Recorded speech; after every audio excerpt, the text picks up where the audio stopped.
Bienvenidos al Olimpo. Estamos en noviembre y bueno, esto significa que tenemos dos festividades nacionales. Claro, hablo del Día de Muertos en primer lugar y segundo, la Revolución Mexicana.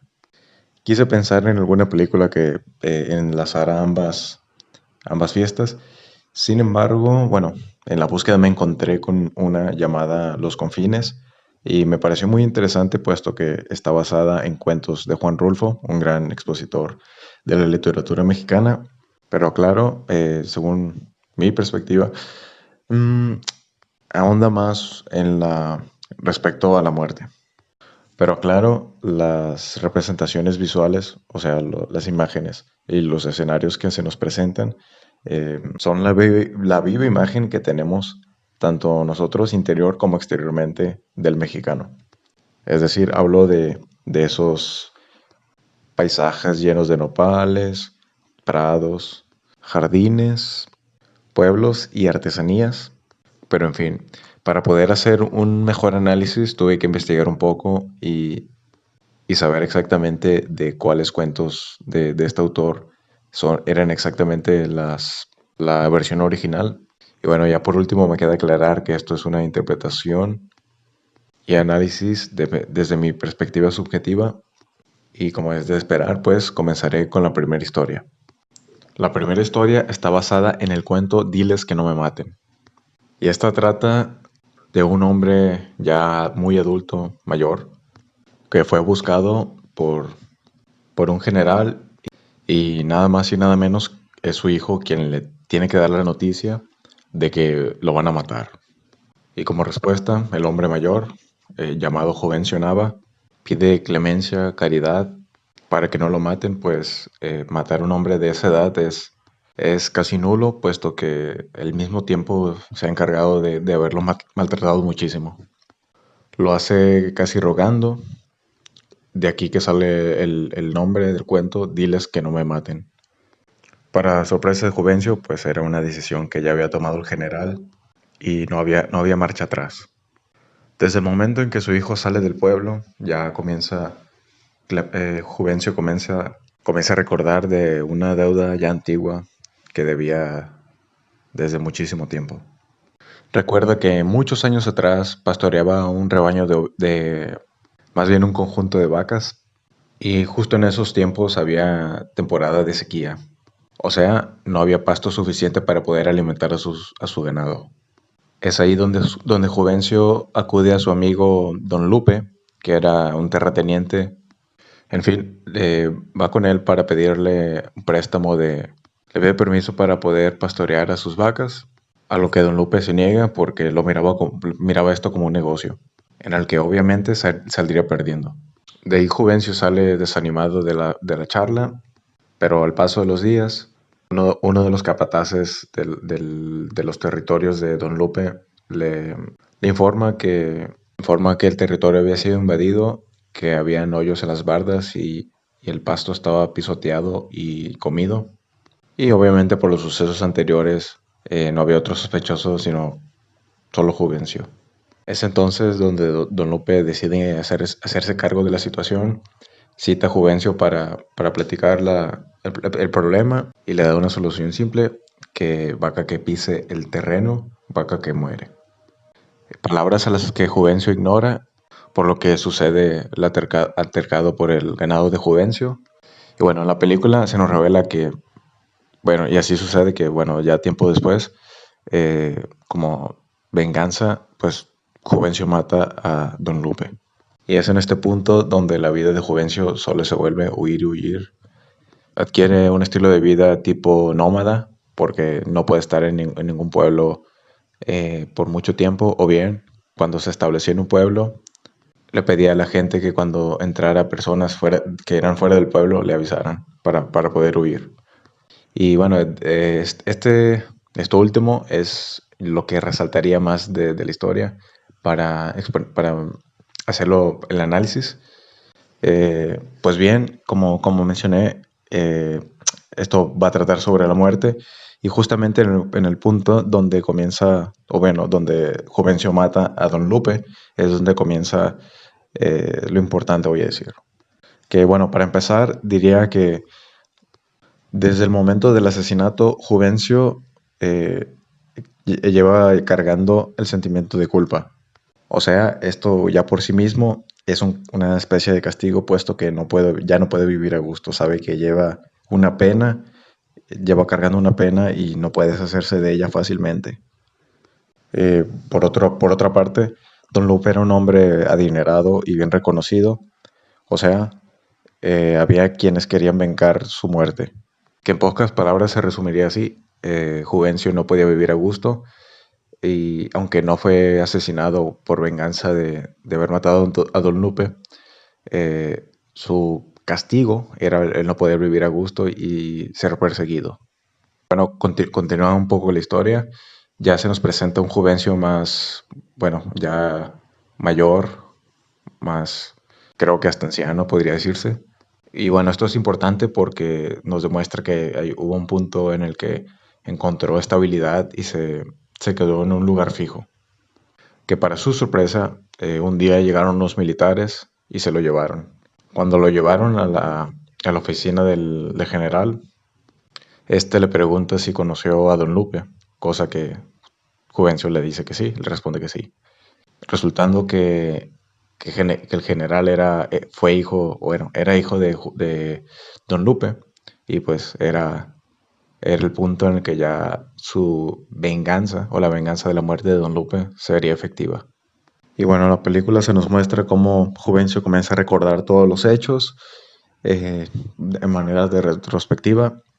Pero lo interesante aquí es el hecho bueno, de eso, que la venganza se haya hecho patente, perdón, puesto que esto en la narrativa me parece como un elemento típico de las tragedias griegas en las que no se puede escapar del destino. O sea, Juvencio por haber asesinado a Don Lupe tenía dos destinos. Una, morir como venganza, o dos, huir y cargar con el sentimiento de culpa y no vivir a gusto. Y tarde que temprano el destino haría de las suyas. La siguiente historia está basada en el cuento Talpa, que trata de un hombre que visita a su hermano ya moribundo, llamado Danilo, y, y sigue vivo gracias a los cuidados de su mujer llamada Natalia. Danilo se encuentra encamado, lleno como de llagas por todo su cuerpo. Incluso se nos muestra como que no puede hablar, moverse, no sé si de tanto dolor. A lo que el hombre, al pasar un tiempo ahí, se da cuenta de dos cosas.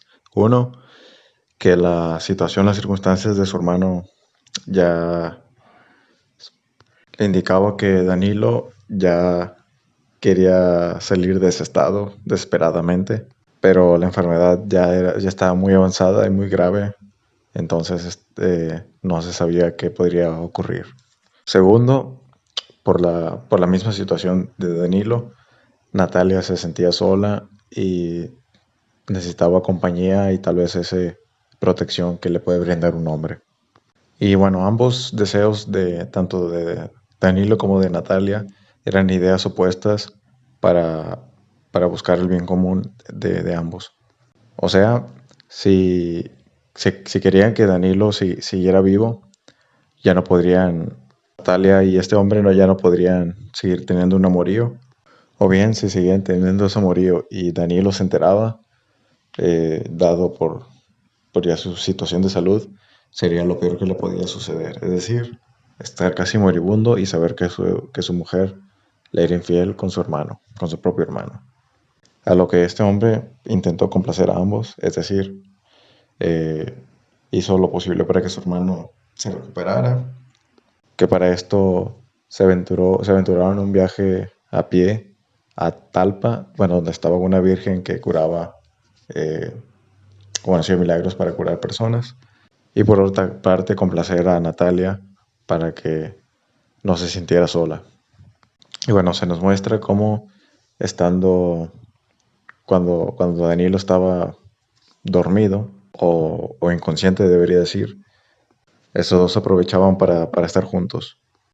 Parecía que la tragedia de Danilo juntaba o era lo que alimentaba el amor entre Natalia y este hombre, pero a la vez era la limitante para que esto no fuera algo más, no dara para más. Y bueno, como Danilo deseaba curarse ya de todos estos males, liberarse de todos ellos, deciden pues viajar a Talpa. Pasan muchas dificultades para llegar, sobre todo para Danilo, que le era difícil caminar con moretones, llagas y todo. Pero al llegan al templo o iglesia, no sé, y vemos cómo comienza a rezar a la Virgen para que lo libere de todos sus males, que para la liberación de estos males sucede que Danilo fallece. Entonces, el hermano de Danilo y Natalia pues se ven obligados a enterrarlo. Pero desde ese momento cuenta el hermano de Danilo que ya lo que había con Natalia se había esfumado. Y precisamente esto es lo interesante de la historia. Es decir, Danilo, como un sujeto agonizando, eh, o sea, en esa situación era condicional para que se sucediera lo de Natalia y su hermano. Y al punto en el que Danilo murió, también murió bueno, el fuego de esta relación de amantes. O sea, los momentos antes de la llegada de la muerte, al mismo tiempo era aquello que hacía que la vida siguiera su curso, o sea, el dominio de las pasiones y los placeres carnales. Pero al momento de la culminación ya no había una razón para eso. O sea, la muerte ya había llegado y punto. Ya no había nada que hacer. Con eso terminó lo que se destaca respecto a la muerte en la segunda historia. Y bueno, aparte de estas dos historias, eh, aparecen otras escenas que no sé si son independientes o bien son fragmentos, bueno, en lo que investigué eran fragmentos de Pedro Páramo, pero no sé si se tiene que tener el contexto global de la obra para poder interpretarlos y entenderlos, ¿no?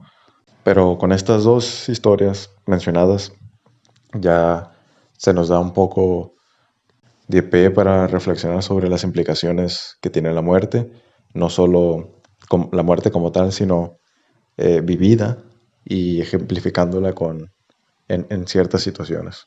Que bien, recapitulando, podemos ver que la primera historia, la de Diles que no me maten, representa la muerte como un destino inevitable, de aquel que no se puede escapar, sea lo que sea y ocurra lo que ocurra. En la segunda historia, en la de Talpa, me parece que representa la muerte como ironía. O sea, la muerte sin hacer presencia total también hace que la vida siga su curso más bien. Lo que nos da una perspectiva de la muerte como algo orgánico, algo cíclico, de la que somos partícipes todos los seres vivos. Y también precisamente que cuando llega de manera completa, ya no hay nada que hacer. Bueno, espero que les haya gustado este análisis sobre, podría decir, dos perspectivas de la muerte representadas en la película Los Confines. Esto ha sido todo. Hasta la próxima.